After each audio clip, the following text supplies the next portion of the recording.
Now, before Tears of the Kingdom came out, the Zelda series was already a bit odd. However, now with the latest game, Nintendo took it to the next level. They added all kinds of little secrets, Easter eggs and weird new mechanics, and now all kinds of claims are floating around on the internet. And we've been looking into these myths to find out whether they are true or just a complete lie. And today we are back. We will look at another 15 myths to see which ones are real and which are fake. Now, most of these are from the comments section and will be shown on screen. So if you have any suggestions, be sure to leave them below. And now with that out of the way, let's bust some myths.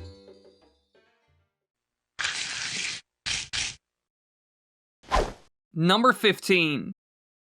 Now, when playing the game, there are a lot of little details that you don't notice or just take for granted. A good example is the weather system. In the end, it has a massive impact on the game and world, but rarely anyone talks about it. However, you never really know whether little Easter eggs or details are really true. You know, you hear people talking about them, but in the end, you ain't sure. And I actually found one of these that I hadn't heard of before, and it was certainly very believable. According to the internet, Link will actually hum classic Zelda tunes when cooking. You know, songs that were heard in older titles like Skyward Sword, Ocarina of Time, The Wind Waker, and A Link to the Past. And when I first heard this, I was quite certain that it was real, because it's something that Nintendo has done in the past. But as we all know, we have to test everything, or we can't be 100% sure that it's really a thing. And so I started cooking. And within 2 to 3 dishes, I found out it was real. For example, when I was cooking this meat skewer, I could hear Link humming Epona's song from Ocarina of Time, but a bit more sped up.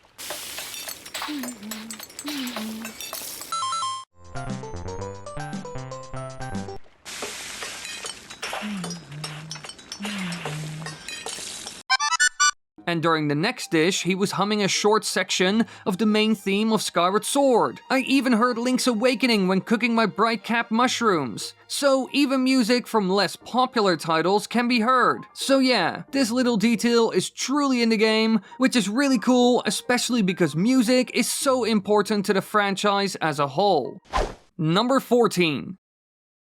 In the last video, we covered a myth that was requested by many. Can you ascend from the underworld to the surface world? And no, we aren't talking about those specific spots that were made by Nintendo. You know, like the one below the Great Deku Tree? We really are talking about ascending through the ceiling. And in one of the previous videos, I debunked this myth. But people claimed that it really was possible, and that I didn't test it correctly or enough. So I decided to give it another shot to put this one to bed. And so I was on a mission, and I used hoverstones to achieve my goal. Now, after some messing around, I finally got up there and tried to ascend through the ceiling. But quite quickly, I found out that I just couldn't. Even though the surface world above me was fine, there was nothing in the way preventing me from ascending upward. So I decided to try this again in a couple of different spots as well. But again, I noticed that I couldn't ascend upward. So yeah, as far as I know, you can't just ascend anywhere. You need specific places, which Nintendo put there on purpose. So this myth remains false.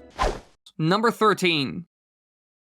Now, when I went through the comments, I came across one claim that was a bit odd, and I was immediately convinced that it was fake. It sounded like a joke, you know, something to mess with me, but I still wanted to try it. Mark MC9 said that the blue sand seal teddy in Ryu's room had the highest knockback power in the entire game when fused to a weapon. According to him, it would send enemies into the stratosphere, which I was incredibly skeptical of. And so I went to her bedroom and found out that you can actually fuse those things to your weapon. I even expected that that was fake. Now, after doing so, I had to test it on enemies, and this silver moblin was the perfect victim. I hit him hard again and again, and as you can see, he went flying each time. So yeah, this plush really works. Now, it doesn't produce the most knockback possible, because it seemed like a spring worked even better, but still, it is cool to see that this is even possible. So I would say that this myth is true.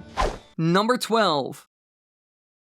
After finding the previous myth and testing it, I was open to almost anything really. I mean, to be honest, I thought the previous one was 100% fake and posted just to mess with me. And this next one was even weirder and harder to believe. But I had to give it a shot at least once. Mark MC9 made another claim. He said that fusing a bow to a weapon makes it sound like a harp or guitar. And since he was right the last time, I decided to try this. However, I found out that it was a complete lie. This stuff doesn't work at all. The weapon doesn't make a different sound or anything. So yeah, obviously fusing a melee weapon and a bow isn't the best idea and actually a waste of resources. And this myth is false.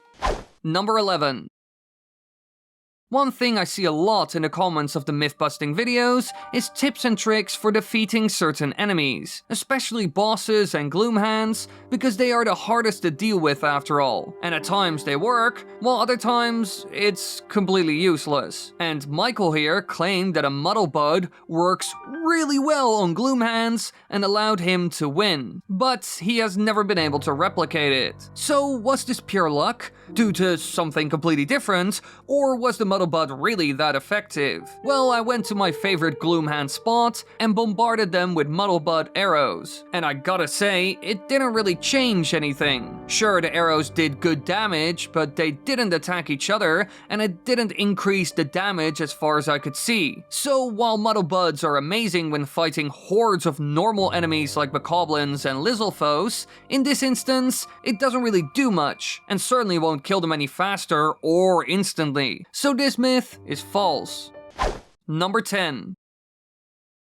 In Breath of the Wild, we were thrown into a completely new version of Hyrule, and so sometimes we needed some guidance. And Nintendo did include little design elements that push you in the right direction. I mean, most people went to the Zora dungeon first for a reason. However, there were also certain characters in the world that acted as some sort of guides. And a good example of this is Cass. He was a traveling bard who helped you solve certain puzzles or shrine by sharing ancient songs or riddles. And almost everyone who played the game absolutely loved him. He's like a living ASMR video, but not cringe. However, quite quickly, people noticed they couldn't find him in Tears of the Kingdom. So what happened to him? Well, some claimed that he wasn't in the game at all, while others said that you can actually find him. So which one is it? Well, after some research and exploring in the game, I can say with certainty that he isn't in the game at all. But he is mentioned by another character, Pen, but in the end he doesn't tell you what happened to Cass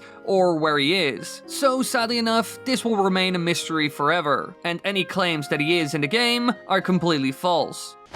Number 9.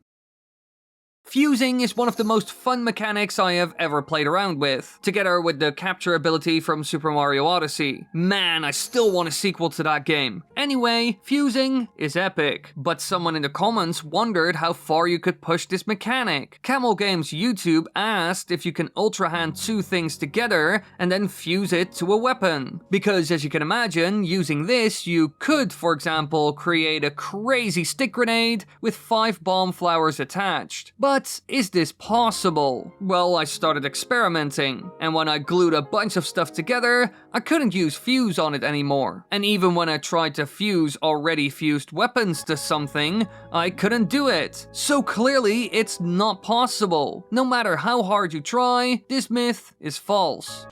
Number 8. Now sometimes my editor sends me crazy videos of stuff that people do in Tears of the Kingdom, but at times I'm not sure if they are real or just some sort of mod used in an emulator like Yuzu. And our next one falls exactly in this category. Apparently there's a glitch in the game that allows you to travel at light speed, and all you need is some wood and an item like a banana or a kisai. But is this real? Well, I tried to pull it off in my save file, but quite quickly I found out that I couldn't get it to work.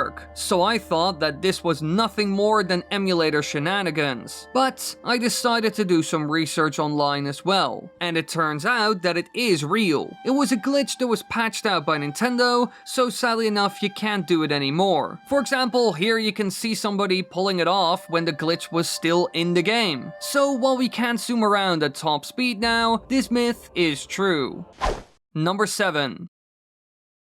One ability that is very handy in combat is recall. Sure, most people don't use it during such scenarios, but it does work really well, especially when fighting enemies like an Octorok. But someone in the comments asked me a question that piqued my interest. We have all been bombarded by arrows at some point in the game. Enemies like bokoblins often use bows after all. But can you use the recall ability on arrows so that you can kill the archer who sent it towards you? Well, who knows? I had never tried this, so I decided to test it in a very controlled setting. All I did was shoot an arrow, and then I would walk up to it to try and use recall on it. But each time, it didn't work. Other items like thrown melee weapons worked completely fine. But no matter what I did, arrows couldn't be targeted by the recall ability. So sorry, Phoenix Hack, this one is false. But it was certainly an interesting one that was worth trying. Number 6. Now this next one isn't necessarily a gigantic myth, but it was suggested by someone in the comments, so I had to try it. Dark Spirit said, "Hey Dr.Wily, throw a ruby on the ground, would ya?" Now of course I have to do it, but what would happen? Will it just hit the ground and that's it? Nothing really happens? Or will the elemental energy that is inside of it create a cool effect? Well, who knows? Sometimes items like that explode, while other times nothing happens, because it would only work when attached to an arrow or weapon. So I gave it a shot, and as you can see right here, the effect is quite explosive, and each different type unleashes a different kind of element. Clearly, throwing elemental gems creates a really cool explosion that would be incredibly useful during combat. So yeah, this myth is true, even though it's not really a myth, because most people who have played the game for quite a while know about this one. Number 5. In Breath of the Wild, one of the most annoying things ever was the rain. It ruined everything. If you had to climb a mountain to get to your destination and it was raining, you couldn't get up there. But Nintendo solved this in Tears of the Kingdom by adding new creatures that could be used in a special potion. It allows you to climb on wet surfaces. Well, that's what it should do, but I have had mixed experiences with it. However, Aurora Wizard asked me whether this potion also works on ice, since that's also slippery, so I decided to give it a shot. But quite quickly I found out that these potions don't work on ice whatsoever, not even a little bit, and so the outfits with the same effect also don't work in the slightest. So sadly enough, this potion only works on wet surfaces, as mentioned in the description of the item. So yeah, this myth is false. Number 4. Now, one of the things that made Breath of the Wild revolutionary was the weather system. The world was constantly changing, and you can actually die from heat or cold. Due to this, Nintendo added certain items and clothing sets to the game so you can survive the elements. And in Tears of the Kingdom, this whole mechanic returned. However, in the comments section, someone made an interesting claim. Shorty Squid said that fusing a ruby to your shield radiates heat, which gives Link some protection from the cold, and you can even melt ice with it. So of course I had to test this, and here you can clearly see that it works. Each time I equipped the shield, I could survive the cold, but without it, I would slowly die, and this ice was even melting just like Shorty Squid claimed. So yeah, this myth is 100% true, and this was even seen in Breath of the Wild when you used certain elemental weapons. Personally, I love it when Nintendo thinks of these little details. Number 3.